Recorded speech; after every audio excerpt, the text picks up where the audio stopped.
오늘 하나님께서 주신 말씀은 출애굽기 4장 1절에서 9절 말씀을 근거로 하나님의 훈련이라는 제목으로 하나님 말씀 증거하겠습니다.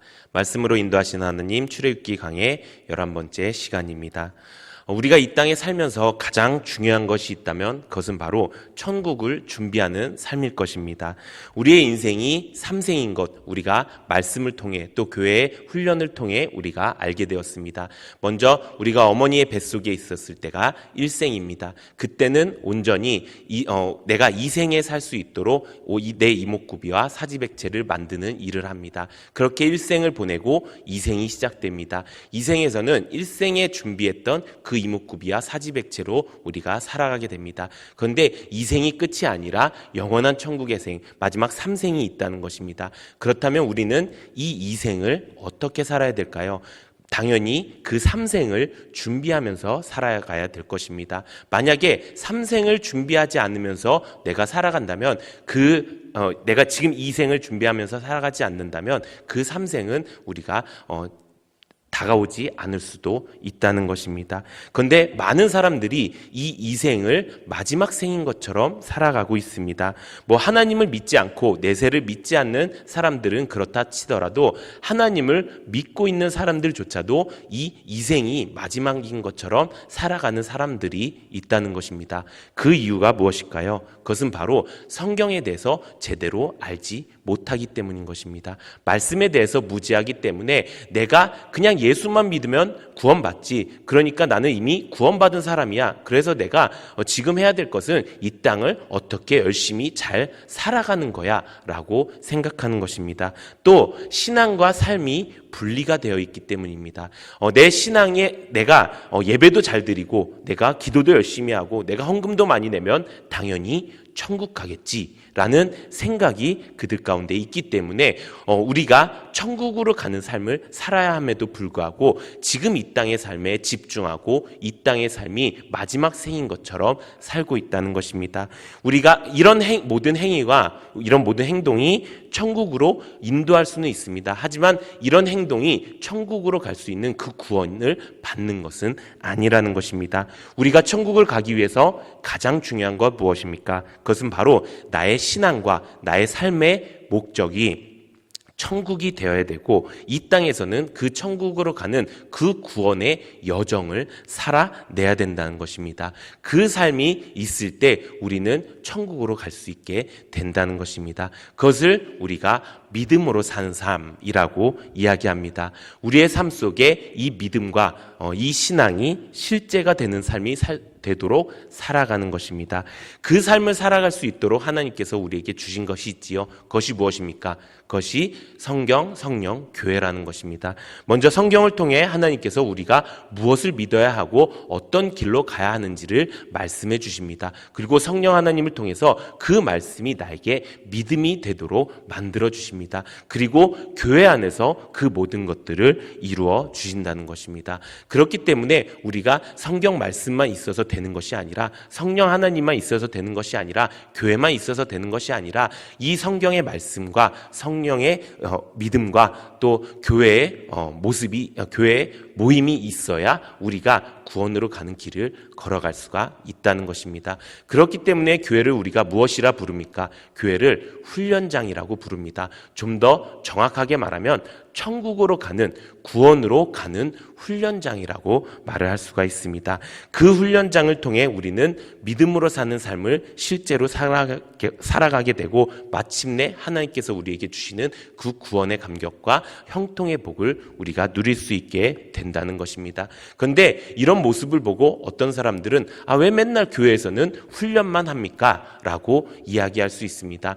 그런데 그 말이 맞습니다. 교회는 훈련하는 곳이고요. 훈련은요, 매일 해야 훈련인 것입니다. 훈련이라는 것은 무엇입니까? 무엇인가를 내가 반복해서 해서 그것이 나로 하여금 숙달되도록 만드는 것이 훈련입니다. 그렇기 때문에 우리가 매일 무엇을 외칩니까? 매일 성경 통독 큐티를 해야 됩니다. 매일 믿음으로 사는 일기를 써야 합니다. 또 매일 셀 교회에 모여야 합니다. 내가 하나님의 말씀을 온전한 순종함으로 들어야 됩니다. 이렇게 매일 말하는 이유가 무엇입니까? 그것이 나로 하여금 숙달되어서 그 훈련으로 하여금 내가 정말 내 삶 속에 믿음으로 사는 삶을 행하여 가야 된다는 것입니다.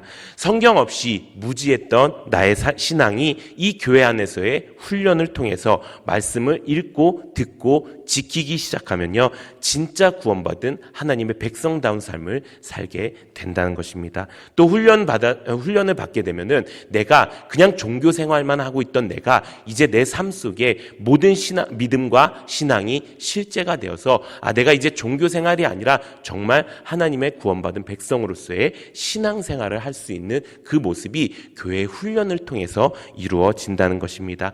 그렇기 때문에 우리가 감사할 수 있는 것입니다. 왜 감사할 수 있습니까? 우리에게 이렇게 하나님의 백성답게 살아갈 수 있는 이 훈련의 장인 교회를 우리에게 주심에 감사할 수 있는 것입니다. 우리가 이것에 감사하는 모든 성도님들 되시기를 소망합니다. 이렇게 하나님께서는 우리를 통해서 우리를 그냥 사용하지 않으시고 우리를 훈련함으로 사용하는 모습을 볼 수가 있습니다. 오늘 본문에 등장하는 모세 또한 하나님께서 그냥 쓰지 않으셨습니다. 하나님께서 여러 단계의 훈련을 통해서 그 모세를 하나님의 백성으로 삼아주셨고요. 그 하나님의 백성으로 삼은 모세를 그 믿음이 실제적으로 내 삶에 받아들일 수 있도록 하는 그 믿음의 훈련을 하셨습니다. 오늘 본문 말씀이 바로 그 말씀인데요. 오늘 본문에 나오는 모세는 하나님의 훈련을 받은 사람이었습니다. 그뿐만 아니라 이스라엘 백성들을 모으시고 그들을 하나님의 백성으로 인도하시는 일에 가장 크게 쓰임받는 사람이었습니다. 그런데 방금 말씀드렸던 것처럼 모세가 훈련받지 않은 사람들이기 때문에 그를 바로 사용하지 않으셨습니다. 그래서 어떻게 하십니까? 하나님께서 이를 긴 오랜 시간 동안 훈련을 하게 만드셨습니다. 그 훈련의 첫 번째 과정은 바로 내가 어떤 존재인지 아는 것이었습니다. 모세는 40년 동안 애굽의 왕자로 살았습니다. 부족할 것 없이 잘 살았습니다. 그런데 그에게는 아직 내가 어떤 사람이고 내가 어떤 사람이 되어야 되는지에 대한 구체적인 계획도 목적도 삶의 이유도 없었습니다. 그런데 그런 그가 자기 생각으로 자기 충동으로 자기 성격으로 사람을 죽이게 되었고 그로 말미암아 애굽에서 쫓겨나서 미디안 광야에서 살게 되었습니다. 그것이 하나님의 훈련의 시작이었습니다. 이 미디안 광야에서 다윗은 목자로 살게 되었습니다. 양을 치는 목자로 살면서 내가 어떤 존재인지 또 내가 어떤 성품을 가져야 되는지를 깨닫게 되었습니다. 그래서 어떻게 됩니까?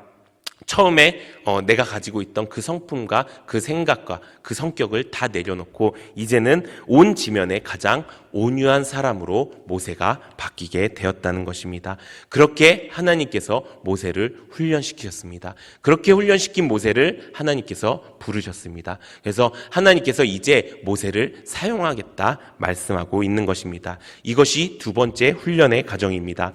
내가 어떤 존재인지, 내가 하나님의 백성이고 내가 하나님의 백성답게 살아가야 되겠다라는 그런 결심을 세워줬을 때 하나님께서는 두 번째 스텝을 우리에게 열어주십니다. 그 두 번째 스텝이 무엇입니까? 내가 믿고 있는 하나님이 진짜 내 삶 속에 진짜 내 삶의 모든 영역 속에 그것이 믿어지고 실제가 되게 하는 훈련을 하신다는 것입니다. 하나님이 모세를 부르시고 5번의 대화를 했습니다. 오늘 말씀은 세 번째 대화인데요. 이 말씀은 하나님의 능력이 함께 들어있는 말씀입니다. 그래서 이 하나님의 능력과 이적을 통해서 모세의 믿음이 그저 생각과 관념으로서만 있었던 그 믿음이 실제가 되는 그런 훈련을 하게 하셨습니다.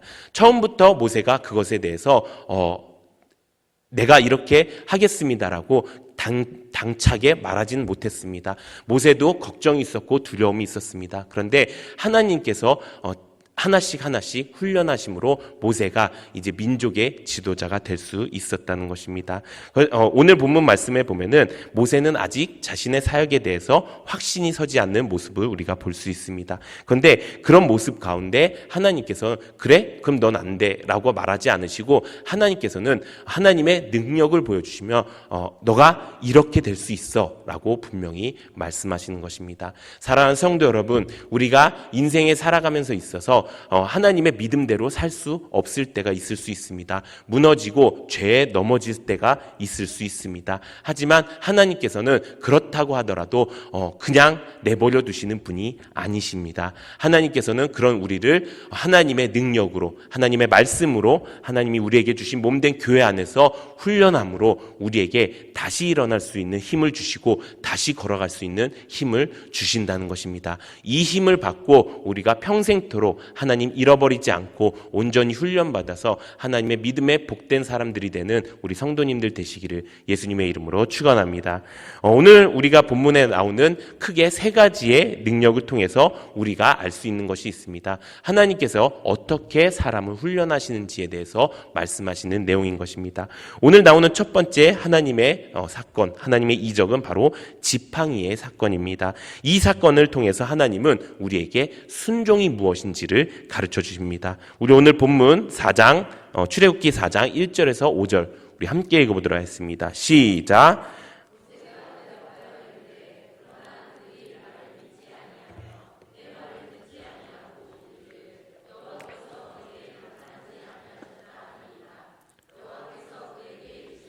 내 손에 있는 것이 무엇이냐? 그가 이르되 지팡이니이다. 여호와께서 이르시되 그것을 땅에 던지라 하시매 곧 땅에 던지니 그것이 뱀이 된지라. 모세가 뱀 앞에서 피하매 여호와께서 모세에게 이르시되 내 손을 내밀어 그 꼬리를 잡으라. 그가 손을 내밀어 그것을 잡으니 그의 손에서 지팡이가 된지라. 이는 그들에게 그들의 조상의 하나님 곧 아브라함의 하나님 야곱의 하나님 여호와가 내게 나타난 줄을 믿게 하려 함이라 하시고 아멘. 하나님께서 모세에게 손에 들고 있는 그 지팡이를 던지라고 이야기합니다. 그렇게 모세가 던지니까 그 지팡이가 뱀으로 변했습니다. 모세는 피했지만 하나님은 뱀의 꼬리를 잡으라고 말씀하셨습니다. 원래 뱀을 잡을 때는요, 꼬리를 잡으면 절대 안 됩니다. 꼬리를 잡으면 그 머리가 그 손을 공격하기 때문에 뱀을 원래 잡을 때는 머리를 잡는 것이 상식이고 그것이 맞는 방법입니다. 그런데 하나님께서 어떻게 하십니까?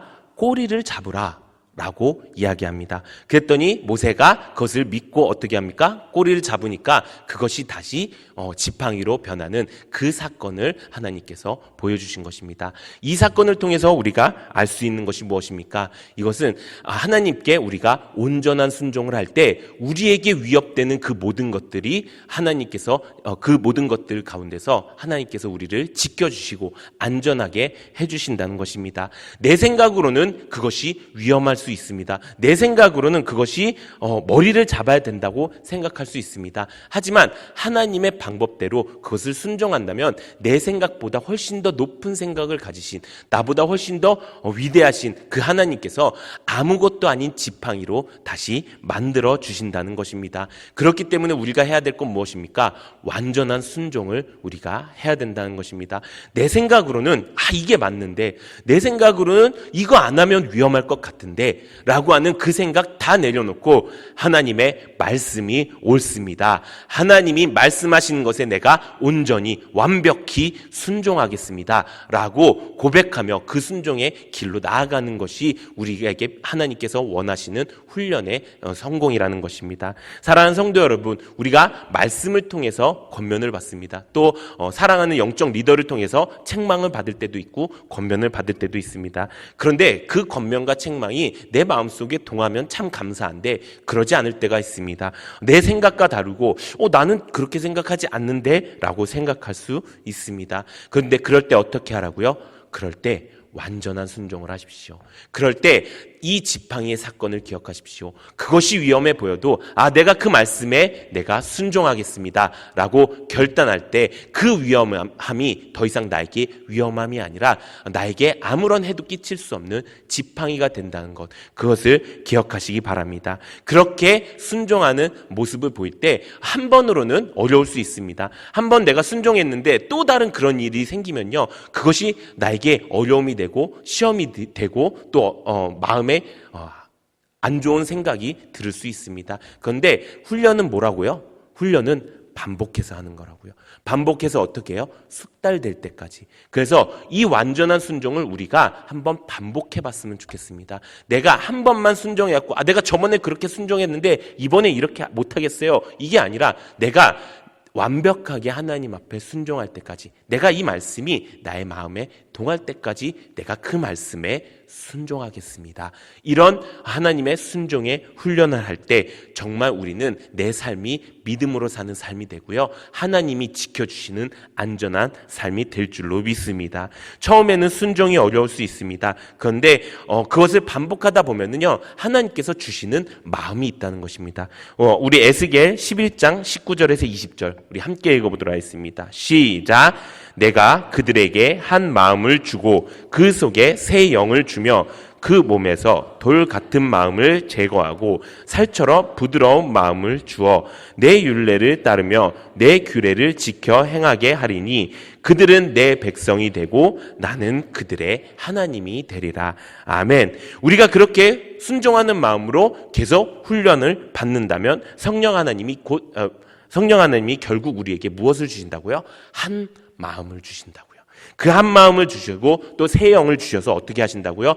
돌과 같이 굳어졌던 내 마음이요, 살과 같이 부드러운 마음이 될 수 있게 된다는 것입니다. 그래서 여기서 우리가 이 훈련의 목표를 알 수가 있습니다. 이 순종의 훈련의 목표가 무엇일까요? 그냥 끝까지 순종하면 되는 것일까요? 그것이 아닙니다. 순종하면서 이 순종하는 마음이 내게 이 권면 받는 마음이, 권책 받는 마음이, 내가 하나님의 말씀으로 찔림을 받는 이 마음이 살과 같이 부드러워질 때, 그때가 내가 이게 숙달된 거예요.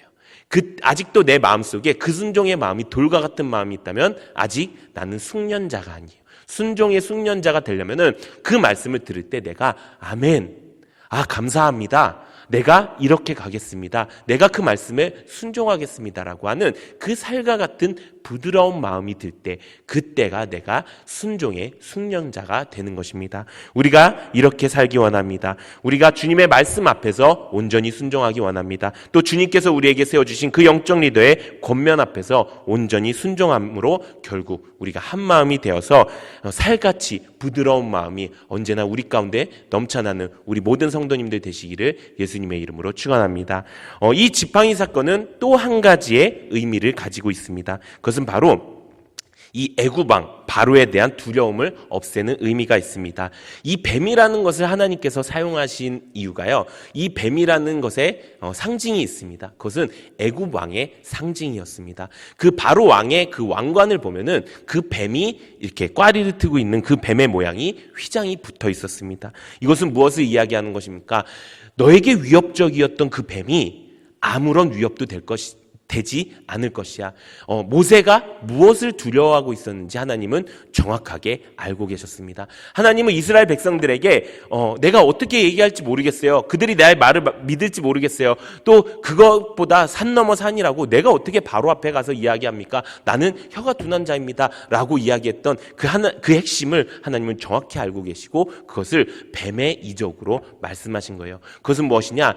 네가 두려워하고 네가 어려워했던 그 모든 것들이 이제 하나도 어렵지 않은, 아무런 너에게 영향도 끼치지 않는 것으로 내가 만들어줄 것이야. 왜냐? 나는 이 세상의 어떤 권위보다 더 높은 권위를 가진 세상의 통치자이고 권세자이기 때문이야. 이것을 하나님께서 가르쳐 주셨다는 것입니다.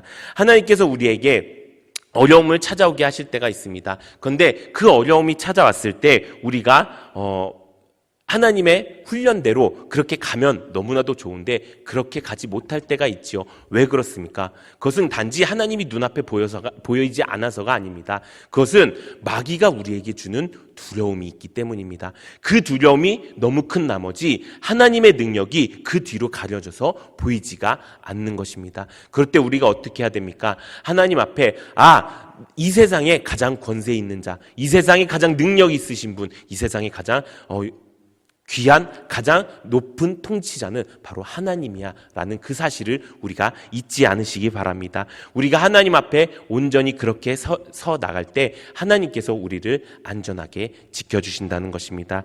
우리가 신본주의라고 이야기합니다. 그것은 무엇입니까? 하나님 중심으로 사는 삶을 이야기합니다. 그런데 세상의 많은 교회들이, 세상의 많은 어쩌면 목회자들이, 또 세상의 많은 성도들이 이 신본주의를 이루지 못하고 살고 있습니다. 그 이유가 무엇입니까? 그것이 바로 세상 두려움을 이기지 못했기 때문입니다. 마귀가 주는 그 두려움에 결국에 굴복당해서 교회도 바른 말을 할 수가 없게 되고, 목회자도 바른 말씀을 선포하지 못하게 되는 것입니다. 성도가 떠날까봐 무서워서 바른 말씀을 전하지 못하고, 또 교회가 무너질까봐, 교회가 문을 닫을까봐 무서워서 사람들에게 어르고 달래서 예배 나오십시오, 그 교회 나오십시오 라고 하는 그 모습을 버리고 정말 우리가 해야 될 말을 하고 바른 길로 인도하는 교회, 그것이 예수님께서 말씀하신 반석 위에 세운 내 교회라는 것입니다. 우리가 이런 교회 안에 뿌리내리기 바랍니다.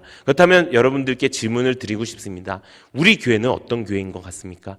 제가 우리 교회에 와서 정말 너무나도 많이 감사했던 것은, 이전에 있었던 그 많은 신앙생활, 또 신학을 배운 그 기간 동안에 배우지 못했던 그 수많은 것들을, 30년 동안 배우지 못했던 것들을 10년 동안 몇 배나 더 많은 것들을 배우고 훈련받게 되었습니다. 그래서 지금 제가 말씀드린 것, 우리가 삼생이 있다, 우리가 믿음으로 사는 삶을 살아야 된다, 우리가 완전한 순종을 해야 된다라는 그 모든 말씀, 우리가 믿음으로 사는 일기 큐티를 해야 된다, 이 모든 말씀이 여러분들도 다 알고 계신 말씀이죠. 그리고 다 인정되고 동의되는 말씀이시죠. 그 이유가 무엇입니까? 우리가 이런 바른 교회 안에서 훈련받았기 때문이라는 것입니다. 그렇기 때문에 우리가 감사했으면 좋겠습니다. 나에게 주신 내 교회가 이렇게 바르게 선포하는 교회구나. 나에게 주신 이 교회가 사람 보지 않고 하나님이 말씀하시는 대로 행하는 그런 교회구나. 이렇게 생각하며 우리 교회를 더욱더 뿌리내리고 하나님 안에서 믿음으로 사는 삶을 사시는 우리 성도님들 되시기를 예수님의 이름으로 축원합니다. 두 번째, 하나님께서 모세를 훈련하신 것은 바로 나병의 이적입니다. 하나님은 이 사건을 통해서 우리에게 정체성이 무엇인지 훈련하셨습니다. 우리 출애굽기 4장 6절에서 7절 우리 함께 읽어보도록 하겠습니다. 시작. 여호와께서 또 그에게 이르시되 그가 손을 품에 넣었다가 내어보니 이르시되 내 손을 다시 품에 넣으라 하시매 그가 다시 손을 품에 넣었다가 내어보니 그의 손이 본래의 살대로 되돌아왔더라. 아멘. 이것은 지금 하나님의 백성이 나병 같은 심각한 병에 걸렸지만 이제 하나님의 통치하심으로 하나님의 백성다운 정체성을 회복시키겠다라고 하는 하나님의 능력의 말씀이 이 본문의 말씀입니다. 이 나병이라는 것은 무엇이죠? 고치기 어려운 병입니다. 그럼에도 불구하고 하나님은 단순간에, 순식간에 그것을 나기도 하시고 고치기도 하셨다는 것입니다. 우리가 십자가의 그 능력을 통해서 우리가 어떤 은혜를 입게 되었습니까? 죄와 저주와 가난과 질병에서 우리가 끊어지게 되었습니다. 그래서 이제 우리의 인생은 실패하는 인생이 아니라 성공하는 인생이 되었습니다. 그런데 우리가 이것을 말로만 한다면 진짜 내 삶이 그렇게 변할까요? 그렇게 변하지 않는다는 것입니다. 나는 이미 왕의 자녀가 되었는데 나의 죄는 이미 십자가에 못 박혀 돌아가신 예수님으로 말미암아 대속이 되었는데 아직도 나는 말만 그렇게 하고 변하지 않았다면, 아직도 왕의 자녀임에도 불구하고 내가 거지처럼 살고 있다면 그것은 거지 같은 삶을 살 수밖에 없다는 것입니다. 그렇기 때문에 하나님께서 우리에게 원하시는 건 무엇입니까? 하나님의 백성이라면 하나님의 백성답게 살라 말씀하시는 것입니다.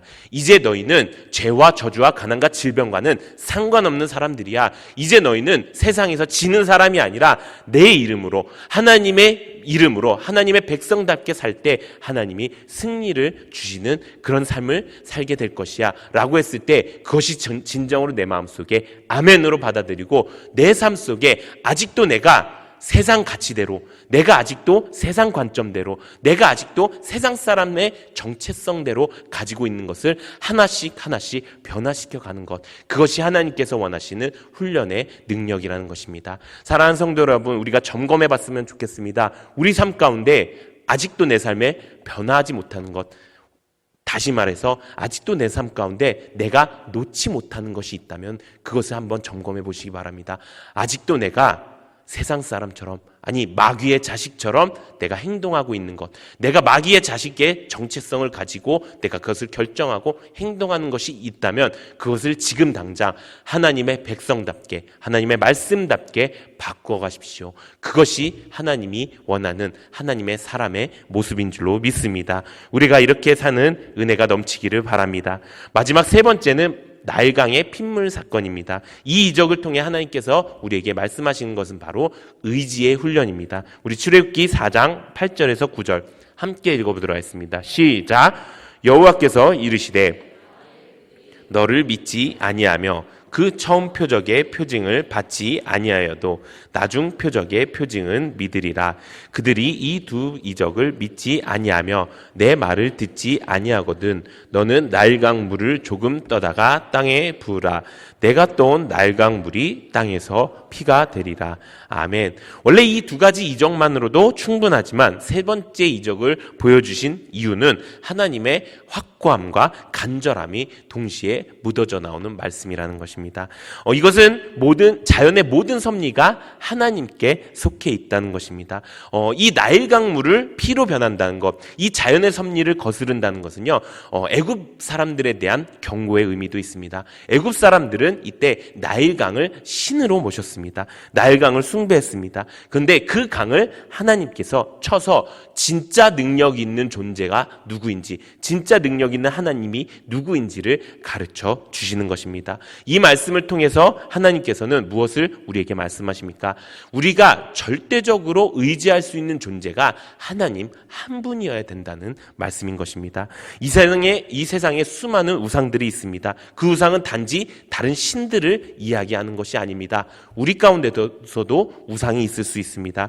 그 우상이 무엇입니까? 바로 내가 의지하고 있는 것들이 우상이라는 것입니다. 내가 하나님보다 더 많이 의지하고 있는 것, 내가 하나님보다 더 많이 믿고 신뢰하고 있는 것, 무엇이 있을까요? 제일 큰 것이 바로 돈이겠죠. 하나님 없이 못 삽니다 라고 이야기하면서 반대로 돈 없이도 못 살지 라고 하는 것, 이것이 바로 우상숭배입니다. 하나님과 재물을 겸하여 섬길 수는 없는 것입니다. 우리가 하나님을 온전히 섬겼을 때 하나님께서 재물과 생명과 영광을 우리에게 주시겠지만, 내가 하나님도 필요하고 재물도 필요합니다. 내가 하나님을 더 많이 의지하고 그 다음으로 돈을 의지하겠습니다. 이런 모습도 하나님께서 원하시는 모습이 아니라는 것입니다. 하나님께서 원하시는 것은 무엇입니까? 온전히 하나님을 의지하는 것입니다. 온전히 의지한다는 것은 내가 다른 의지하는 것들을 다 내려놓는다는 것입니다. 그럴 때 하나님께서 이렇게 말씀하십니다. 우리 신명기 30장 20절 우리 함께 읽어보도록 하겠습니다. 시작. 내 하나님 여호와를 사랑하고 그의 말씀을 청종하며 또 그를 의지하라. 그는 내 생명이시요 내 장수이시니 여호와께서 내 조상 아브라함과 이삭과 야곱에게 주리라고 맹세하신 땅에 내가 거주하리라. 아멘. 뭐라고 말씀하십니까? 하나님을 사랑하고 그의 말씀을 청종하고 그를 의지할 때 하나님께서 뭐라고요? 나의 생명이 되어주시고 나의 장수가 되어주신다. 나의 장수가 되어주신다는 것, 나에게 찾아오는 그 어떤 수많은 어려움 가운데서도 다 이기게 해주신다. 나에게 생명을 주신다는 것, 죽을 수밖에 없는 우리 존재 이제 다시 살게 하셔서 하나님과 영원히 함께 할 수 있는 그 은혜를 우리에게 주신다는 것입니다. 그렇게 됐을 때 어떻게 됩니까? 영원한 천국, 이 하나님께서 우리에게 주신다 약속하신 그 땅이 우리의 땅이 된다는 것입니다. 사랑하는 성도 여러분, 우리가 이렇게 살기 원합니다. 하나님 앞에 우리가 훈련됨으로 믿음의 삶을 사는 여러분들 되시기를 소망합니다. 우리 하나님께서는요, 우리를 사랑하십니다. 아멘이십니까? 우리를 사랑하시기 때문에 우리가 잘못된 길로 가는 것을 원치 않으십니다. 좀 더 정확히 말하면요, 절대로 원하지 않으십니다. 그래서 하나님은 어떤 방법을 써서라도 우리를 하나님의 자녀로 삼으시려고 하시고 하나님과 함께 하려고 만드실 것입니다. 그렇게 하기 위해서 필요한 것이 바로 하나님의 말씀과 또 성령 하나님과 교회라는 것입니다. 우리에게 이런 교회를 주신 것에 감사하는 우리 성도님들이 되시기 바랍니다. 그래서 하나님께서 우리에게 훈련한 것을 우리가 온전한 순종으로 받아들이고 내가 두려워하지 아니하고 하나님의 말씀을 온전히 믿고 따르면서 내가 세상 것 바라보지 않고 하나님의 것을 의지하면서 살아가면서 내 평생 이 길을 잃어버리지 않고 내 평생 그 천국 가는 길 잃어버리지 않고 내 평생 나의 삶의 목적이 삼생을 위한 삶이구나 라는 것을 잊지 않고 평생토록 하나님과 함께 그 구원의 길을 걸어가시는 우리 모든 성도님들 되시기를 예수님의 이름으로 축원합니다.